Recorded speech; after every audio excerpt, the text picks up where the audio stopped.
Welcome to the Elevate podcast, brought to you by the Registered Master Builders. Each week we explore the ideas and practices that help us get the best from our businesses, our teams and ourselves. I'm your host, Ryan Castle. We talk to experts, advocates and business owners in the construction industry to share their knowledge, insights and experiences to help you build a better business and enjoy a better life. Now let the business building begin. Katherine Hall, CEO of ConCOVE. Welcome along to the Master Builders Elevate podcast. Great to have you on the show today. Thanks very much, Ryan. Pleasure to be here. Thanks so much for having me. Of course. And Katherine, we're going to be talking about all things building the workforce in the construction sector, how we need to be doing smarter training, retaining people more effectively, and fundamentally building stronger trades. Before we dive into how you've got a magic wand to sort all that out, can we learn a little bit about Katherine Hall? How have you? What's a bit of your backstory? How have you come into the role CEO of ConCOVE? Oh, sure, Ryan. Thanks for the opportunity to talk about me. I have been in the vocational education sector for probably about 13 or 14 years now. I forget, it blurs. I've been through all of the reforms, and I think we might be up to about the 6th iteration in vocational education and training. I'm really, really passionate about particularly young people finding a career pathway. I did a master's degree on that topic, which actually looked at the use of AI in supporting young people to find out about career pathways. And that's something that is on the back burner for the moment, but I'm still very much interested in bringing that to the surface in the future. Indeed. I'm a mum. I was a single mum. And my daughter is now 21, studying at Otago University in marine science and absolutely loving it. And she is my best thing. I said to her, or she might have told me that one day I was going to build her a house, but actually I think probably if I was going to go into a trade, it would be plumbing. Okay. And my own dad was in construction, owned his own construction company, and he always said, if you're going to do a trade, be an electrician, because they don't have to deal with some of the things that plumbers need to deal with, and I don't need to voice exactly what they are. And he said they're always inside and it's nice and warm, so all the hard work has been done. You only need a handful of tools and it's sorted. So if you're going to do it, be an electrician. So there you go. Different advice. I don't know. I had an apprentice electrician here the other day at my house, and there was a bit of crawling under the house. So I think everyone has to do it. Yeah. Indeed. Goes with the territory. It does. Yep. And Katherine, how long have you been CEO at ConCOVE? I came into the role in May 2022. So ConCOVE has been around for coming up 5 years. So I've been in the role here for about 3 years, and in a really interesting position at the moment, because we are both ramping up our activity and trying to get our research outputs turned into practical tools for the future. For the industry, but we're also winding down because our funding, which is our funding is TEC funded, so the Tertiary Education Commission funds us.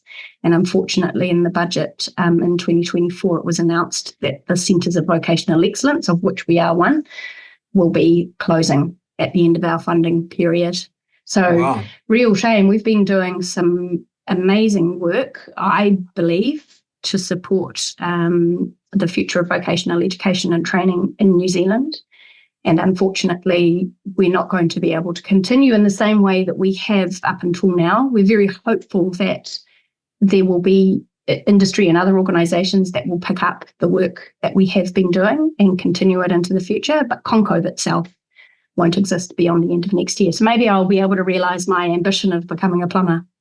There you go. Could be the new Could be an opportunity that you never knew existed. Yeah. Okay. You obviously come to this podcast with a phenomenal amount of insight around our construction and infrastructure industries and what it takes to bring people in. Can you give us a bit more depth to understanding around the role that ConCOVE has played to date? Maybe some of our listeners may not be as familiar with you, so that would be helpful. Sure. Yeah. So ConCOVE is the Construction and Infrastructure Centre of Vocational Excellence. So we were established really to do some action research into the sector to look at how we might reimagine how vocational education and training is delivered in the sector. comes at a really interesting time with all of the change that's happening around us. But our research has been really focused on two key things, really: productivity and culture. So what we learn, and how we treat each other in the sector.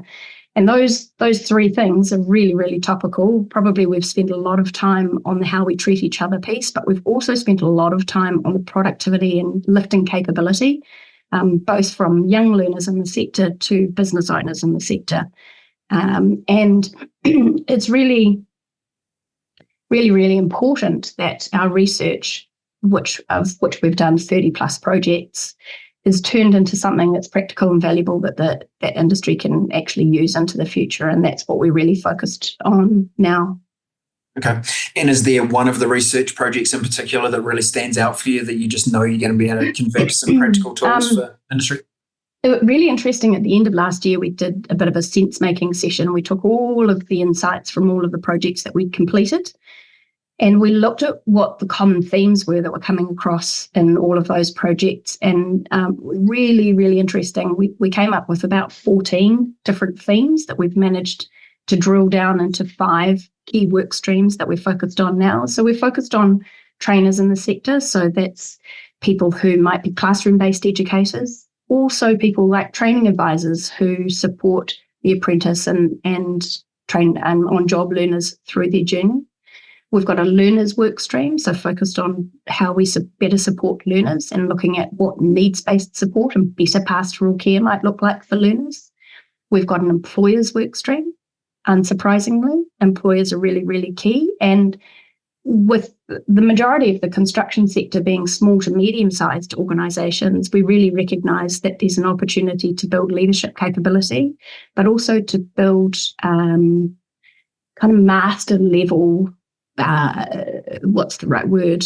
I went to Germany and learned a bit about their Meister qualification. So, yes. which takes, of course, and someone who's completed an apprenticeship on the next part of their journey Yes. to business ownership, to better understanding environmental sustainability, to better understanding how to train the next generation of learner or apprentice coming through.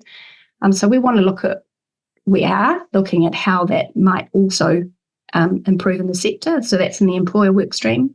We've got a data work stream because data is really, really important to understanding the trends that we have in the sector. Some very interesting statistics in there, particularly around Māori and Pacific peoples and women in the sector, but also the age at which people enter the sector. For example, I think in the building space, it's probably around 27, and the wider construction sector, it's about 35.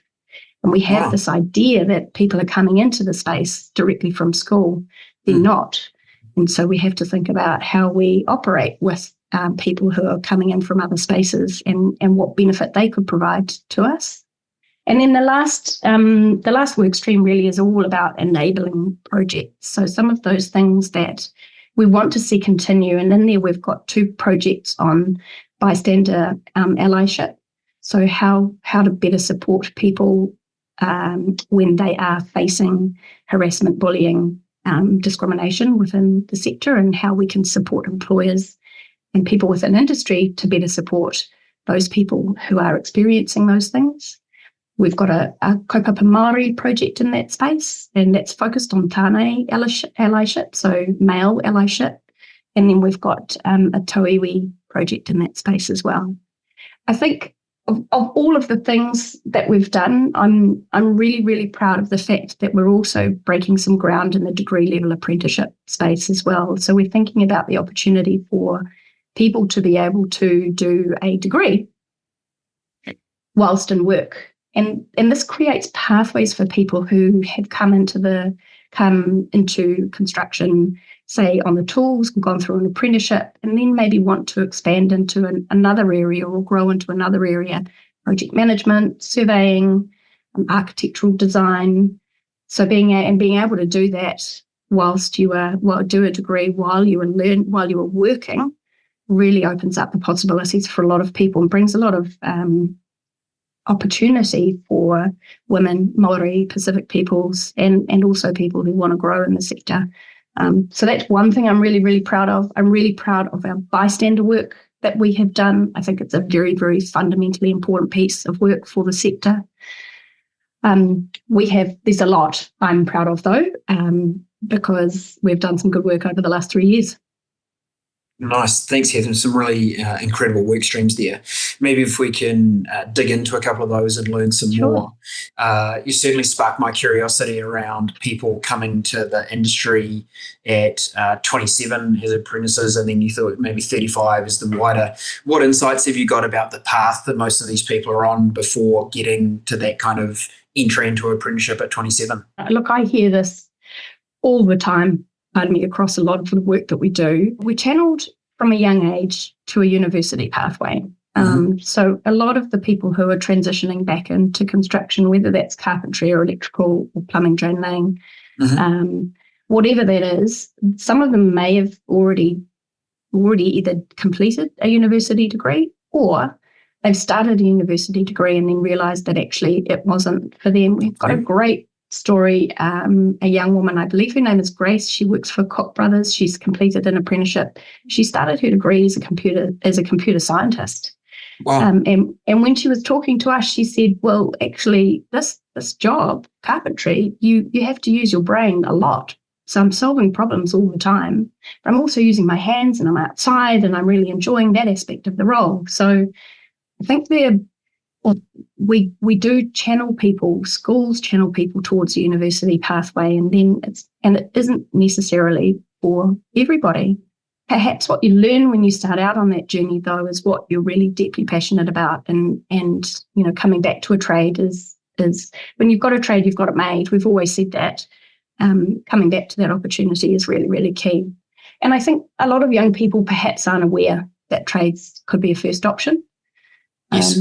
We know that the formal trades academies at schools in New Zealand, many of them are oversubscribed. So there's not enough funding to support the number of people who want to go down that pathway. There are other opportunities like gateway programs for people to experience a little bit of the trades before making a decision. I think the other challenge is that people have to be employed to start an apprenticeship. And yes, you can go down a polytech pathway to start, and there are more work training schemes being offered in the space, which is really exciting. But in times of recession, like we're in at the moment, people are struggling, and it's really hard to justify or hold on to an apprentice. Yeah. I guess the message that we would send is it's actually the time to double down and invest, because what happens is you come out of the cycle, and then at the other end you don't have enough people with the right skills to be able to pick up and do all the work that's coming your way.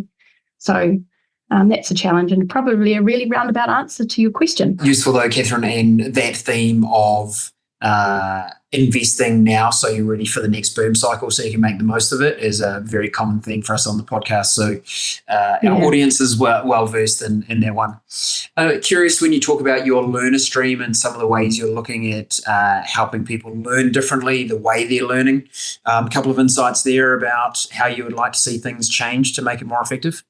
Yeah, I think we're about to go through a bit of a major evolution potentially in the learning space through the latest reform, vocational education reform, and the potential that the current work-based learning organisations, which were the industry training organisations, so the ones that you'll be familiar with, the likes of the BCITO, Connexus, Competens, those ones, and Earn Learn, who are kind of in that wider built environment space.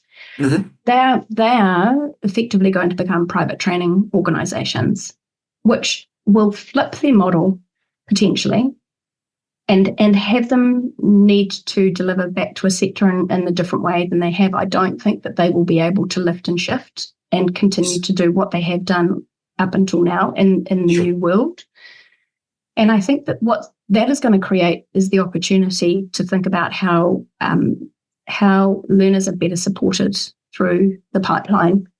We know that our completion rates in New Zealand are pretty atrocious comparatively compared to a lot of other countries around the world. So we need to be able to share data on that, how we.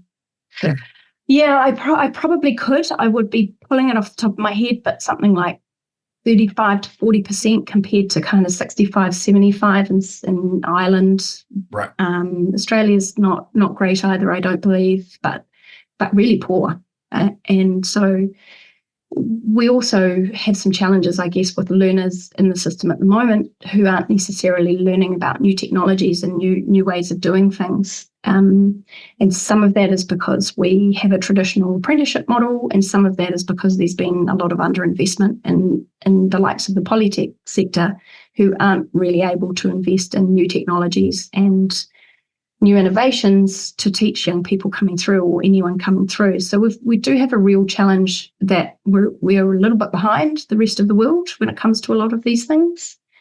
We could be using things like micro-credentials a little better. And I know that the current Workforce Development Council, in reviewing the carpentry qualification, is looking at the opportunity of using micro-credentials to better support learning.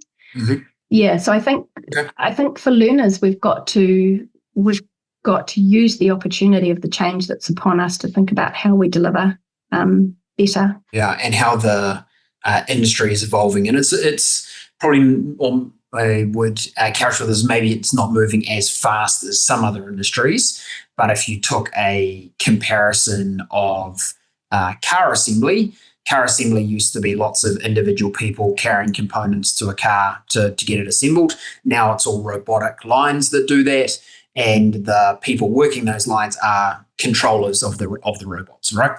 We're now seeing some examples. I saw a YouTube video of a apartment block in Singapore that was 11 stories, and they constructed the entire apartment block in 8 hours because it was all prefabbed off site, and then it was literally slot them into a steel frame and connect water and electricity with one connection each, and that was each apartment kind of done. So we're seeing a lot of evolution, and as we're training our next generation of construction workers, they have to be exposed to that kind of technology, right? We don't want to be teaching them how we used to build houses 30 years ago. Exactly. And I think New Zealand's really, we've got a unique landscape. So the whole idea of offsite in its purest form as it exists in Europe and the UK and so on, potentially isn't as viable here, simply because of the fact that we have hills,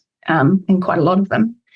But there are aspects of it that we could be embracing a lot more, and that means that we will have to be offering opportunities for people to learn those things. Yeah. And how we do that is going to need to change. It's going to morph from being purely on job or purely off job, potentially into something that needs to be a better marriage of both. Sure. Particularly in regions where we don't necessarily have access to all of the technologies or the opportunities that we might otherwise have. Yeah. Sure.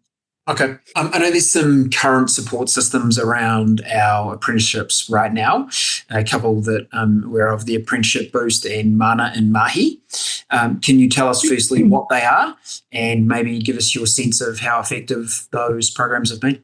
Yeah, so we did a piece of work on this called Apprenticeship Policy Settings. We wanted to look at how effective that sounds exciting. Interventions. It's really exciting, and the whole really amazing. Martin Jenkins led this piece of work for us. So they're a consultancy. They've done quite a lot of work in the policy development space and other spaces. Unsurprisingly, one of the top line conclusions was we need a national apprenticeship strategy, because what we're doing is we're delivering these things very piecemeal. And Mana and Mahi and Apprenticeship Boost are two examples of what's called labour market interventions to try and support employers to take on people into work and training. Apprenticeship Boost, I hope your listeners are aware of it. It's a cash incentive from the government that's paid to an employer when they have an apprentice. You can access that for a year. I think it's about $500 a month. So it's designed to help support you to invest back into training the next generation. The challenge with it is there's no measurement around whether that money is being reinvested back into learning or training young people. There's anecdotal evidence that it's being used to invest in other things. So the efficacy of something like that isn't necessarily as good as something that could be tied to, say, completing an apprentice or having an apprentice complete their qualification. Mana Mahi is an MSD, Ministry of Social Development tool that's used to support employers to take people into work and then into training as well. What it did discover was there's actually a lot of money that sits in behind all of those things, but we don't have an integrated system where different agencies talk to each other. So MSD implements some, MB implements some other things, and then you might have a Te Puni Kaukare or someone else, some other agency investing. We're not bringing all of that together and going, if there was a strategy or an approach that we wanted to join up and use this money to invest in interventions that were going to lead to better outcomes, like, say, completion, it just doesn't happen. So, we're a country that likes to give ministers portfolios, and unfortunately that creates a lot of duplication and kind of overlap in how we spend our government funds. So that's a real challenge. We've also, alongside the apprenticeship policy settings paper, we've got a paper out at the moment for discussion around how we better fund the system. And there's some really controversial things in there, like an employer levy. And levies are being talked about at the moment in the whole reform process that we're going through, and the fact that the new industry skills boards, who are going to take over from the workforce development councils to set standards and create qualifications, that they will be able to charge levies for transactional pieces of work, so for moderation and perhaps assessment as well in the system. What we're talking about is what would the introduction of a wider levy across all sectors in the building and construction space look like, and how might that be implemented? But also, what's the benefit that we could get out of that if we were to take this kind of whole of industry approach to better supporting learning and development and creating a new generation of tradespeople? So that's out it's a discussion paper. We created a very quick online survey that sits around the discussion paper. There's 5 recommendations. Really encourage your listeners to get in there and have a look at that and give us their feedback. What do you think? Yeah, and that's the opportunity, is to give feedback. I can hear some people going, it just sounds like another tax to me. Why don't you use the funds I'm already paying in tax to do this more effectively from the get-go? But there's no point sitting around the pub having a whinge to your mates about this stuff. Use the opportunity to jump in and give the feedback. If you've got better ideas of how to solve this, then jump in and do it. So we'll make sure we include that link in the show notes so people can access that and really give their opinions where it's at a time where it can be constructive. Yeah, that'd be great. Thanks, Ryan. Yeah. Katherine, I know that there's some organisations, private sector organisations that you've worked with that have taken the leap themselves and really built things to help with apprenticeship development, etc. Could you share an example of one of the organisations you've worked with that's helped do that? I mentioned Cook Brothers earlier with the young woman who'd completed her apprenticeship, who started out and doing a computer science degree and then ended up in carpentry. So Cook Brothers, Dunedin based, but they work nationally, and they set up their own apprenticeship academy.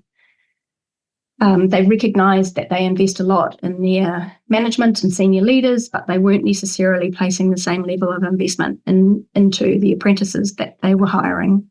And what they did is they actually employed an apprentice development coach. So a really unique role.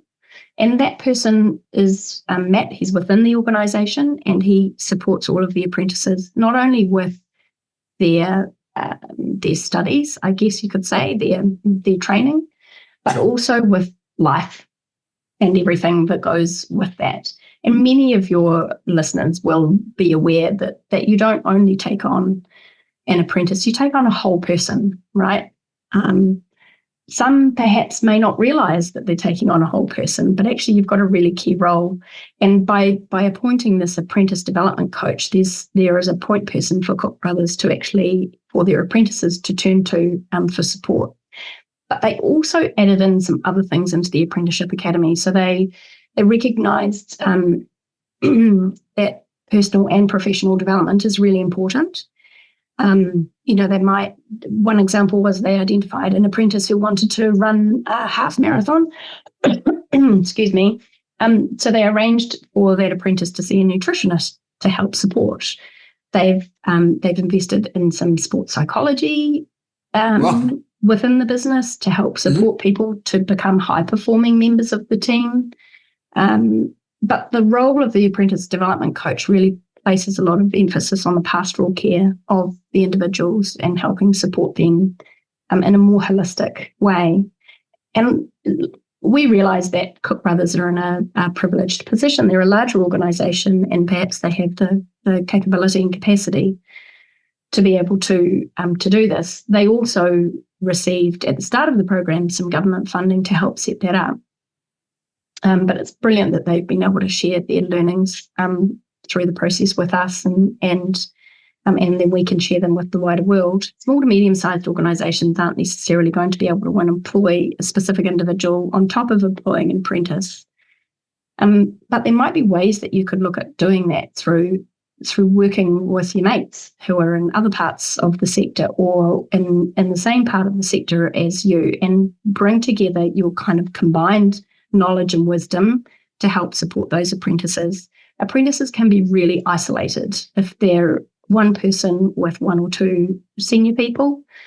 Bringing the apprentices together really, really helps with that pastoral care component, and then sharing that load maybe across you and the friends could be an opportunity. I think I coach netball, and I'm really reflective of the fact that as a coach, you're not just looking at the player's technical capability, but you're looking at have they eaten the right breakfast in the right time frame to get them to court to be able to play. But I'm also really aware of the opportunity of coaching individuals to do their role really, really well. And I think that looking at a learner or an apprentice in your business and going, they are unique.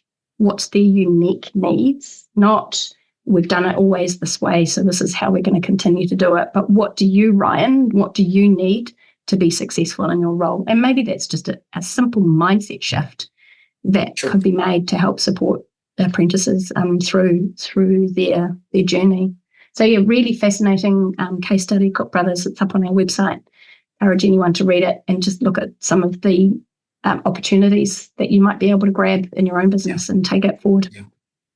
And look, in the own leadership training space that we operate in, we've been able to prove that a 15-minute coaching session once a month can have a massive impact on outcomes for people in a learning space, right? So as our listeners are sitting here going, oh man, I'm already so busy and I'm trying to build and I've got this apprentice, and we're not saying you suddenly have to start spending 5 hours a week asking them how they're going, and that would be lovely if you have the capacity to do that.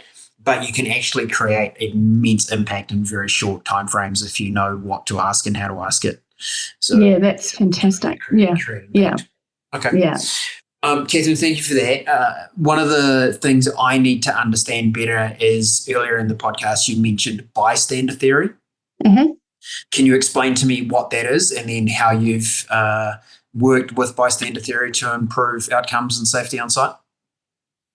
Yeah, so I see one of the key things that ConCOVE's been focusing on is how we treat each other, because you've just got to look at any of the data coming out from mates in construction, or we've got another piece of work that a wonderful woman is doing with the support of brands at the moment into sexual harassment of women in the sector. There's lots of work out there that says that we struggle in the sector with mental health, and we struggle with bullying and harassment. So the bystander culture is talking about where everyone actually has a role in speaking up against bullying and harassment, and how do you go about doing that. And the projects that we've been working on is how to empower people to act as upstanders. So to support their colleagues that they are seeing being challenged in one or more of these ways, and build some more inclusive workplaces, better opportunities for women and minority groups, or even people who are just a bit unique, on site to be supported in some way. So what we did was we created a theory of change, which is something that multiple organisations can buy into. And we recognise that there are a lot of initiatives out there in the sector that support better mental health, better well-being. We created this theory of change, this vision, and then what we're working towards is actually supporting people through the different mechanisms that are available. But we're also creating some toolkits specifically for industry ourselves. And I mentioned earlier, we're looking at doing that in the kaupapa Māori space, and we're working there in supporting bystander development for kaiako and young people within a training institution. But we're also working on tools for industry to help support them to better support understanding of what creating a good bystander culture might look like, and some tools and tricks that can help people. So that's in development right now? It's in development right now. And because we're finishing up at the end of the year, it's going to be available to the wider sector at least by the end of November. Okay. Yeah. Okay, great. And where is the best place for people to go to monitor when that's available? Well, because we won't be around, we're going to be providing those tools back out to industry associations to start with, and other organisations in the sector who are interested in picking up our research and our tools and utilising them. One of the great things about being government funded is that everything has to be made available to everybody. Sure. So these tools will end up living in multiple different places. Right. So hopefully they'll be accessible to a wide range of people. Okay. So you're very good at sharing your toys. We're very good at sharing our toys. That's good. And what we really hope is that there will be people who will continue the mantle and continue to push for better productivity and better culture in the sector. Katherine, thank you. That's been some really helpful insights. We always like to wrap our podcast with what's one practical step that someone could take to progress on the topic we're talking to. So maybe if we put a business owner focus on the construction company owner, maybe I've got 10 people in total, 7 or 8 of those work on site. I don't have any apprentices right now. What might be a practical step I could take towards not only assisting and potentially really impacting someone else's life by bringing them on as an apprentice, but in terms of the outcome and benefit to me as a business owner? What's a practical step I could take in that direction? I think everyone's often a little bit scared to make connections with schools and with training institutions, but I think don't hold back, build those relationships. We are also building a tool that's going to help industry connect with schools to better understand what schools need and so that you can get what you need across. That too will be available before the end of the year. I guess the whole thinking about offering some work experience, thinking about opening the door to people who are interested. I know so many young people who've wanted to get into the space and have door knocked and door knocked and door knocked and been rejected and rejected and rejected.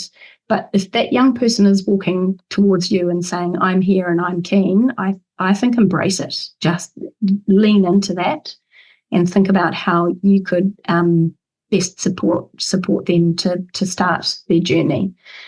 I think we've got to shift some of those perceptions as well. And I think if that young person walking towards you is a young woman, go for it.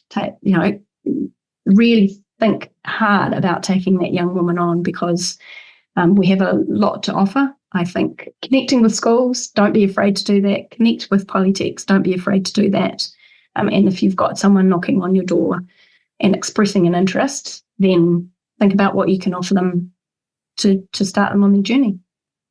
And I would add to that, remember that someone gave you a start back in the day to get you going on your journey as well. So that's always helpful to remember that someone else took a risk on you and set your life on a trajectory that got you to where you are now. So look, there's good karma payback.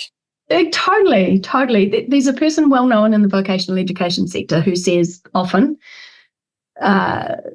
builders don't wake up in the morning and decide, today I'm going to take on an apprentice. But what would happen if we shifted that mental model and everyone woke up tomorrow and said, hey, I think this could be a good idea, particularly at this time. What could I do to help support the growth of that next generation coming through? Indeed. Hey, that is a lovely place for us to wrap, Katherine. Thank you again for joining us on the Master Builders Elevate podcast today. We are thankful for the work you've done, and sounds like you've got a timeline ahead of you to crank out some really good outcomes for the remainder of 25. And if someone's out there going, look, I'm really looking for a plumbing apprentice, where can they connect with you and get you in for the next job?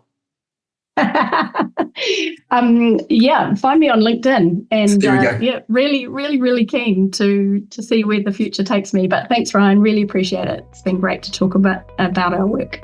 Great. Thanks, Katherine. Cool.